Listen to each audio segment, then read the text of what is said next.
Chapter 14, The Elgin's New Home. Tonight was a special night. This would be the first evening meal to be served in the Elgin family's new home, and Sarah wanted it to be extra special. Uriah was not yet home from putting everything away after a day of work on the harvest, and Stephen and Caleb were still completing the finishing touches on a new kitchen table that they had made, along with help from Seth and Joseph Daniels. Sarah had been cooking a special dish just for this evening, Uriah's favorite baked base with vegetable and potato stew. Caleb could smell the scent of freshly sanded pine mixed in with the scent of the cooked meal as he walked into the dining room, bringing in the last of the 6 new chairs for the table. "Their mother, how's that?" he asked, carefully setting the last of the chairs next to the table and stepping back to admire his and Stephen's handiwork. "That looks great, Caleb. You guys did a wonderful job on that. Would you please go and tell Stephen I need the trivet that is on the table outside for the table in here tonight?" asked Sarah. "Is that the base we caught this morning, Mother?" Sarah nodded while stirring the boiling potatoes on the stove.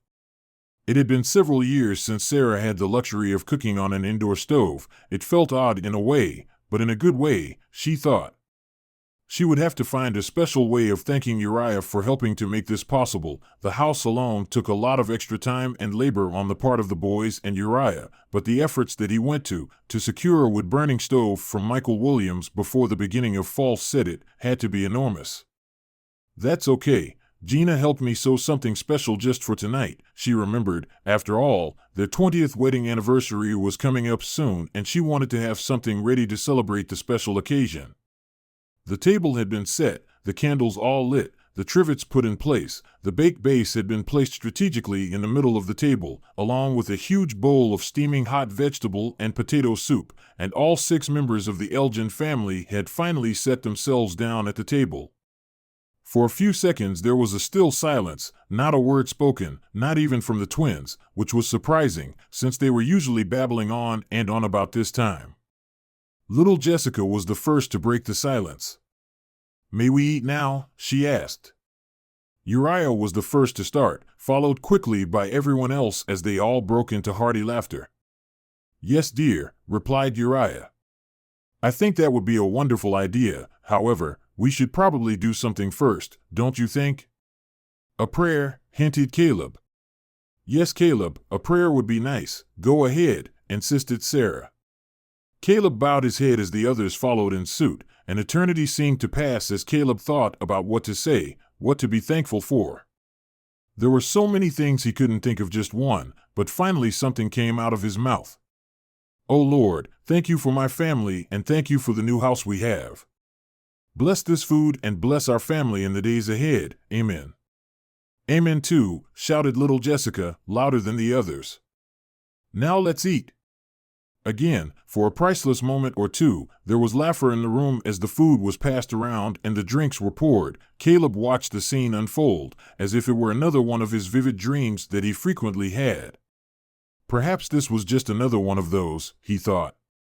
He had been a much younger boy, the last time that he and his family had sat around an inside table and ate a meal together.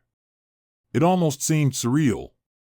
Sarah hated to spoil the moment, but felt that it was the appropriate time to break the news to the boys. "Uriah, have you told Stephen yet about what the council has decided?" asked Sarah. Uriah finished his last bite of bread as he wiped his mouth with a napkin. "The council has decided to send out a reconnaissance group to spend a few days going around and meeting with the other clans and explore the area south of us," explained Uriah, looking directly at Stephen. "It'll be a team of 11, 6 men, including me, along with their eldest sons, and that would include you." "Why just 11?" asked Stephen.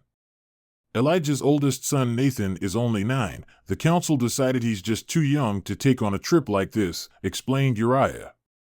Caleb looked over at Stephen, not sure of how he would react to the news, but he could tell Stephen was excited about it, and a little nervous too. "How long?" 4, maybe 5 days, guessed Uriah. "Are you up for it?" "Of course I am." "Good. Then after dinner, go pack some clothes and things you want to take with you. Your mom will pack some extra food for us to take with us tomorrow. We leave in the morning." "What about me?" Caleb asked, now beginning to feel left out. I'm sorry, Caleb, explained Uriah. Only the eldest sons may go on this trip. I want you to stay behind and help your mother and the girls, and you can also help Stephen and me by finishing up the north field while we're gone. It needs to be cultivated this week so we can plant seed for the fall harvest. Will we be taking our crossbows at all? Asked Stephen. Yeah, we will. Might even see a deer while we're out if we're lucky, said Uriah. Caleb wished he could go along on the trip. He spent the next several minutes as Stephen and his father continued discussing the details of the expedition, contemplating as many reasons as he could for why he should be allowed to go along, but inside he knew it was the council's decision, and that was that. Caleb could tell that Stephen was excited to be going along, and why not? He thought. He would be excited also if it was him. The first dinner in the Elgin household was a great success. Not a scrap of food was left, save perhaps for a few small morsels of leftover fish and potatoes for Rascal and Bebby, the two young kittens that his mother had recently adopted from the latest litter of the Richton's cat Clown. He had wanted to get a new dog for over a year now, ever since their old dog Rocky passed away last spring. He was half German Shepherd and half Retriever, as near as anyone could guess. His father and Stephen had determined that Rocky must have gotten himself tangled up with a pack of coyotes, and they got the better of him. How Caleb had missed Rocky's company. Maybe now that they have two cats, Caleb thought, I can talk them into getting a dog. Caleb laughed as he watched Rascal and Bebby tugging on the last scrap of fish that Stephen placed in their bowl, as a miniature tug-of-war ensued between the two for a few more seconds. Rascal eventually won out over Bebby, seizing his prize tightly in his mouth, then dragging it proudly over to the corner of the dining room to savor and enjoy.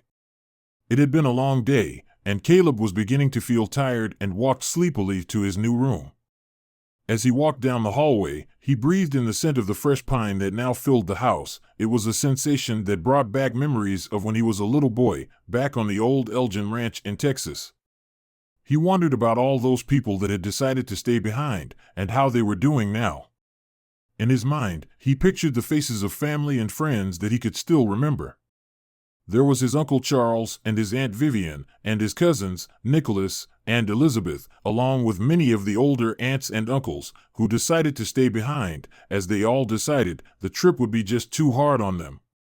When the weather had begun to warm back up again, it was Zachariah who decided it was time to divide up and take the younger families and go north. Caleb sat on his new feather bed and enjoyed the softness of its feathers. He was looking forward to a good night's sleep on a real bed for a change, rather than another night on the wooden cots they had used for the last 3 years. He had helped his mother and Mrs. Daniels make several feather mattresses for his family, as well as several others. He really didn't enjoy collecting all the sacks of down required to fill and stuff them, however, as the bird coops were so stinky this time of year in the summer heat and humidity. The next morning, Caleb was awake by the sounds of the horses snorting and neighing outside of his bedroom window, which was yet unfinished, and without any glass panes. Those were still being made by their resident glass blower, Elder Tate. Now with Elder Tate included in on the expedition, it meant Caleb would have to go a few more nights without any window panes to keep the bugs out. Caleb just knew that his son Jeremy would also be going on the expedition as well, and that angered Caleb, because he knew he was a far better marksman than Jeremy Tate ever could be, even though he took every chance he could get to boast to everyone how good a shot he was. But that didn't matter, since Jeremy was the oldest son, and according to the council's rules, that meant that he could go along. Caleb jumped up quickly and ran to his dresser. He opened up the bottom drawer and reached deep in the back of the drawer where he had hidden the compass that he had brought back from the cave. Maybe Stephen could use this, he thought. He ran out and found Stephen busy getting his horse ready. Here, Stephen, said Caleb, quietly handing him the compass. You might need this in case you get lost, insisted Caleb. Stephen gave him the look. What? Come on, how many times have we been out in the woods without having one of these and gotten lost? He asked. Okay, for good luck then, said Caleb.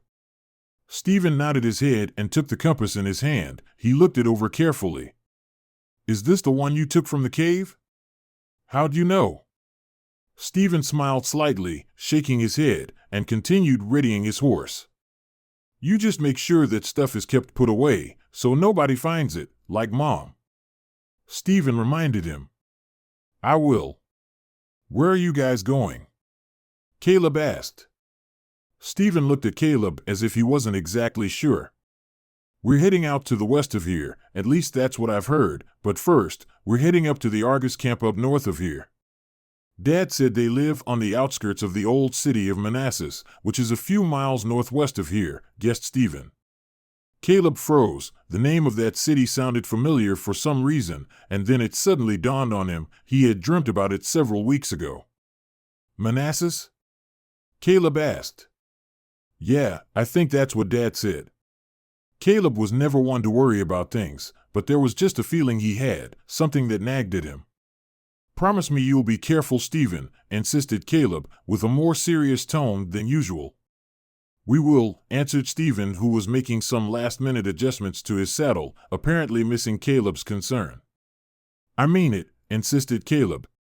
A few seconds later, he could see his father, along with Harvey Redding and his oldest son Mark, heading out from the barn, bringing several blankets and saddlebags out with them.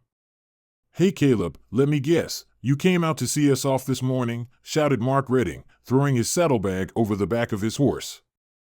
I think he was hoping to ride along with us and nobody would notice, said Stephen jokingly, as he finished double-checking the saddle straps on his horse. Caleb huffed. You know you need me along on the trip, because I can outshoot both of you put together, boasted Caleb, getting a laugh from Mark and Stephen both. Well, Caleb, I'm pretty certain you could outshoot Jeremy Tate at least, but don't tell him that, exclaimed Mark, as he threw his saddlebags over the back of his horse and began tying them down. I'm sorry you can't come along, Caleb. Maybe in the future the council will change their rules to allow more of you younger guys to tag along. It'd be fun. Redding remarked. Caleb was soon joined outside by his mother, as the four men were about ready to leave. Stephen and Mark were mounted and ready, while Uriah and Joseph were still checking their saddles. Sarah came running out from the house and handed something to Uriah. Caleb couldn't see what it was, as she whispered something quietly into his father's ear, which made him laugh. I will keep it with me in my bag all the time, murmured Uriah. Look for us back here around mid-morning next Saturday. I will look forward to it again, he smiled, and they kissed just before Uriah mounted his horse. Sarah and Caleb waved to the four of them as they rode off on their horses, watching them head down the outer trail to the Daniels' house. Suddenly something dawned on Caleb, thinking about what his father said a minute ago about his return. Mom, what is today? He asked. It's Tuesday, why? Caleb grinned to himself. I was wondering, if I finish all my work on the north field this morning, would it be okay if go over to the Richtons' house this afternoon for a little while? He asked. Sarah thought, sure, why not? Just be sure to feed the animals before you leave and be back by supper time, said Sarah, suddenly curious. What's going on over at the Richtons' house that you're in such a hurry for? Asked Sarah. Mrs. Richten is giving pottery lessons to some of the other kids, and she invited me to join in, pleaded Caleb.